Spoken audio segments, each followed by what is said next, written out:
as I told you that we are dealing with bilingual text, so you see for English text today we have mature recognition systems available, right? For example, you can use Google Tesseract OCR, which is free of cost, which can give you very high accuracy. So there's no need to develop an OCR for English text from the scratch, right? It doesn't make sense. For English text, we use Google Tesseract, right? Which is pretty good. But for Urdu text, there's also a version of Google Tesseract for Urdu. But if you feed it with video text, then the results were not very good, as I'll show you later on, right? So that's why we had to design our own OCR for Urdu text, right? Which was a combination of convolutional and recurrent neural networks, and more specifically in LSTM, right? Okay, so whenever you are making an OCR for a language like Urdu or Arabic, right?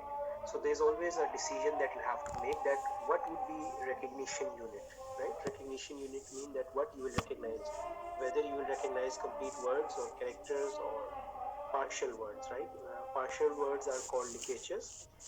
For example, when you are writing in Urdu or Arabic, you see it is difficult to find word boundaries because there are no obvious spaces in between. So when you extract the connected components, means all those pixels which are connected together, you actually end up with a partial word, right? For example, what you see on the screen, right? There's a word Nawaz, so noon, wow, it's one partial word, right? Then alif is another partial word, and so on, right? And in Arabic, we normally use the terminology partial word, but in Urdu, we use the terminology ligature, right? So a word is composed of ligature, where ligature can be a single character or it can be a combination of characters which are joined together. So that is called ligature, okay? And furthermore, you can divide the ligatures into two categories. The main body is called the primary ligature, and then you have dots, right? And those dots and diacritics, they are called secondary ligature, okay? Now, if you go for such a technique where you are trying to recognize ligatures, it is called a holistic technique, okay? But the problem is that the total number of unique ligatures in Urdu is very high. It is more than 26,000, right? So it means if you make a classifier, you will have to discriminate between 26,000 different classes, which is highly challenging, right?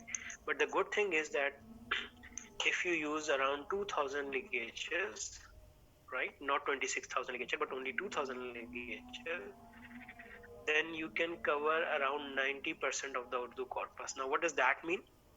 It means that although the total number of unique ligatures is very high, but they are not very frequently used, right? Their probability of occurrence is very, very low.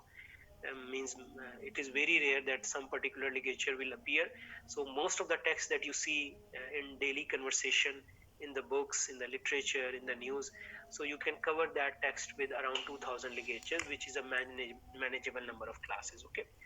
Then another improvement or reduction of classes that you can do is that you can separately recognize primary and secondary ligatures, right? For example, you see there are many ligatures which only differ by the position and number of dots, right? For example, if you have a bay, so you see if you put two dots above, it's a bay. If you put three dots below, it's a bay, and so on. So what you can do is, instead of treating them as multiple classes, you can separately recognize the main body, and you can separately recognize the dots, and then you can reassociate them together. So it will further reduce the number of classes, right? But the problem in these solutions is that when you are talking about document images, they work well. But for video, as I showed you the images, the text is of low resolution, so segmentation of ligatures is difficult, right? If you normally or ideally, one connected component should correspond to one ligature, right? But when you have low resolution text, the pixels are joined together, so it would not be easier for you to segment the ligatures, right?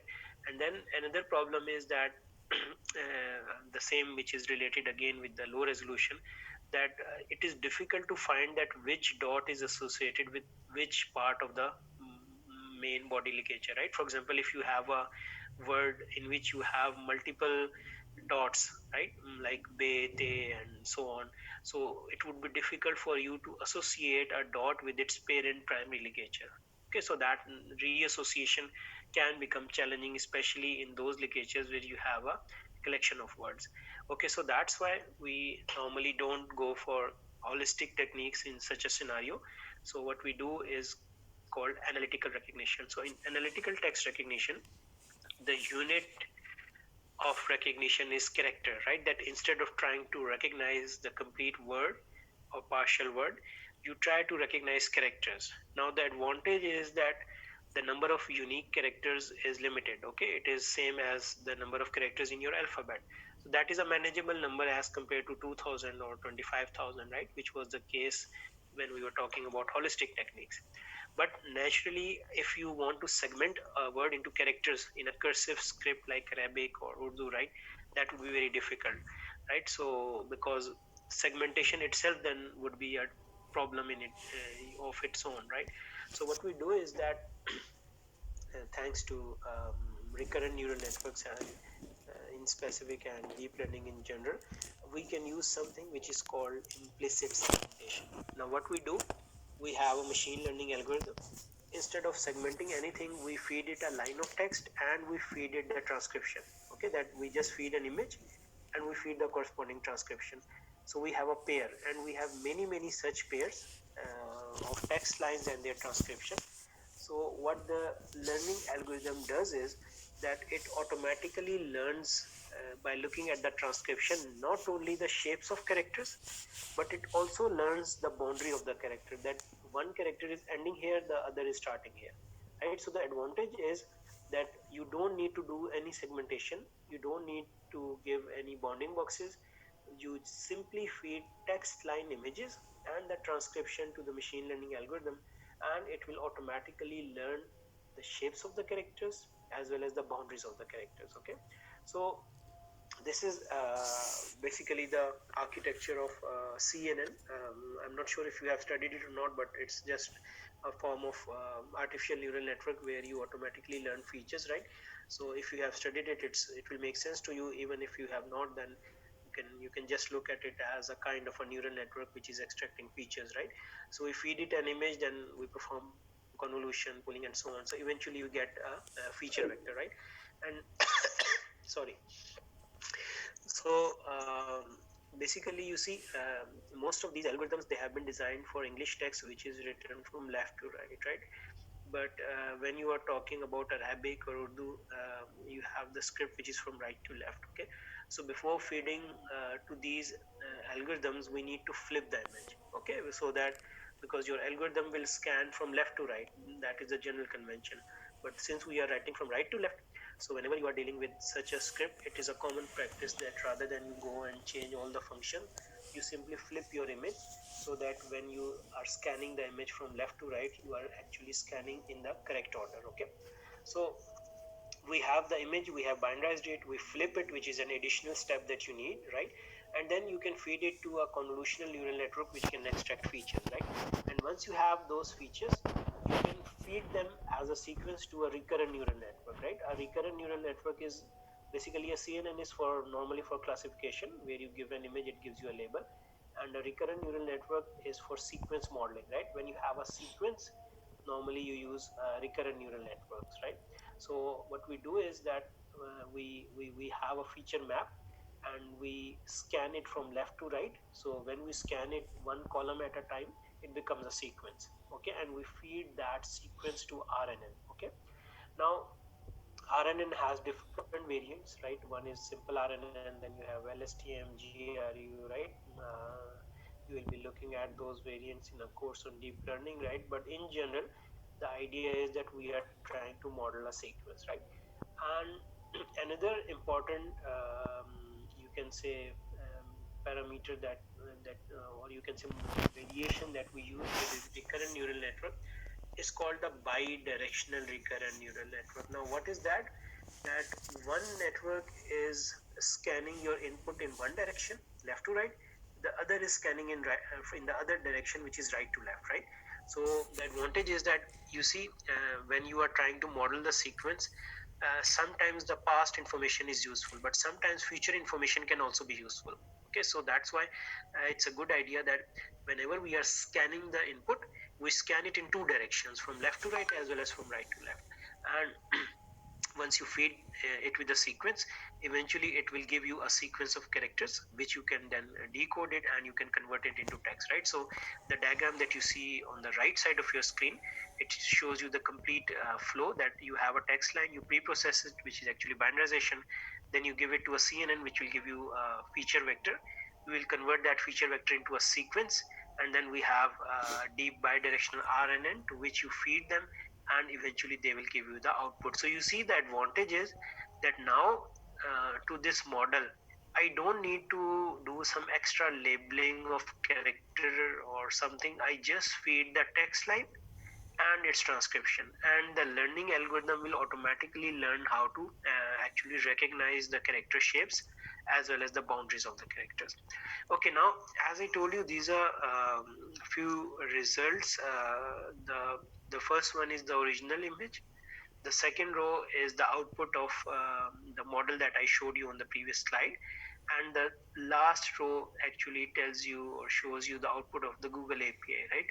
So you see, as I told you, if you directly feed video text to Google API, it will not give you very good results, right? So you can see that it has plenty of errors, three errors in two text lines, right?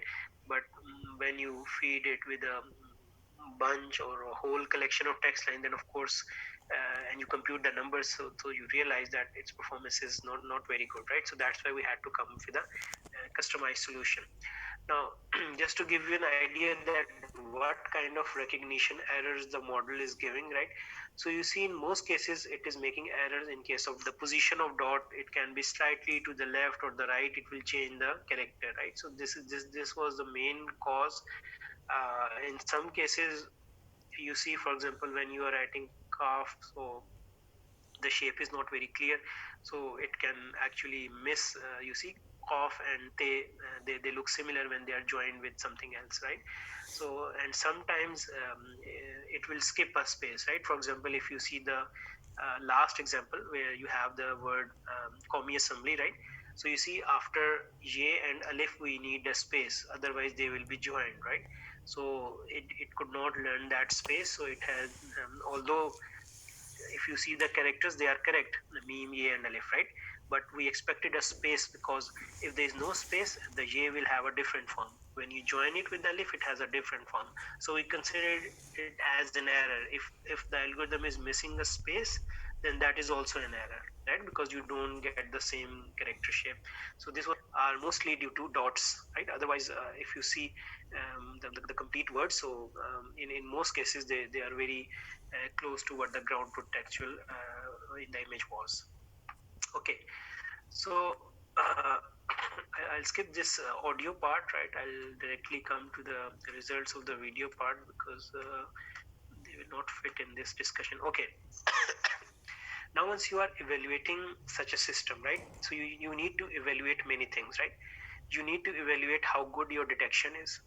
You need to evaluate how good your recognition is, and then you need to have some end-to-end result, right? Because if something is not detected, it cannot be recognized. Okay, so maybe the recognizer is very good, but if the detector is not good, it will be missing something, so it will not be recognized, right? So you also need end-to-end results of the complete system. Okay, so when you are evaluating any detector, any object detector, right? So normally we compute precision and recall, right? And since we have bounding boxes, okay, so you have a ground truth bounding box, which you see on the top, which is labeled as object, and then you have a detected box. Okay, so you see, we assume there's some overlap between them. So if you are talking about precision, so you simply take the intersection of ground truth and the detected box, and you divide it by the area of the detected box, that is your precision. And then recall is that you take the area of intersection and then you divide it by the ground truth area, right? So of course, if you have a perfect detection, so the detected box will completely overlap the object, and then you will have a precision and recall of 1, right? So if you are using such a metric, it is actually very strict. Now, why I'm calling it strict? That suppose the green box which you see in the first image,